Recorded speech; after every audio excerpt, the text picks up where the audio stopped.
Зоран Заев одлучи да ја сокрие програмата и биографиите од предложените кандидати за министри од анализа и разгледување од страна на јавноста, парламентарната опозиција, стручната фела и новинарите, истакна денеска од ВМРО-ДПМН преку соопштение. Во вода паднаа најавите за транспарентност и отчестност на СДС и коалициските партнери од новото собраниско мнозинство. СДС по втор пат го понижи и деградира собранието на Република Македонија за само месец дена. СДС го погази уставот, деловникот за работа на собранието и законот за собрание, при обидот насилно и нелегално да го изберат Ала Џафери за председател, а сега срамно закажа седница за избор на влада за само еден ден. Се вели во соопштението од ВМРО-ДПМН. Тоа се нагласува представува недемократски чин кон јавноста и кон собранието на Република Македонија.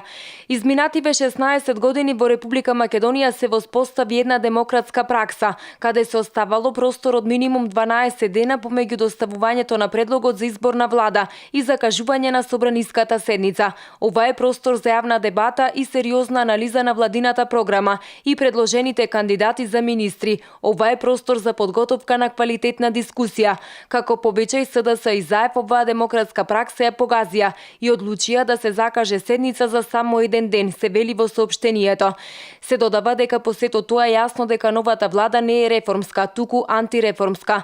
Граѓаните на Република Македонија уште еднаш го видоа вистинското лице на СДС. Тоа е лицето кој ветува најмногу 20 министри, а предлага владин кабинет од 26 функционери, се посочува во соопштението од ВМРО-ДПМН и се потенцира дека ниедна лага не трае вечно.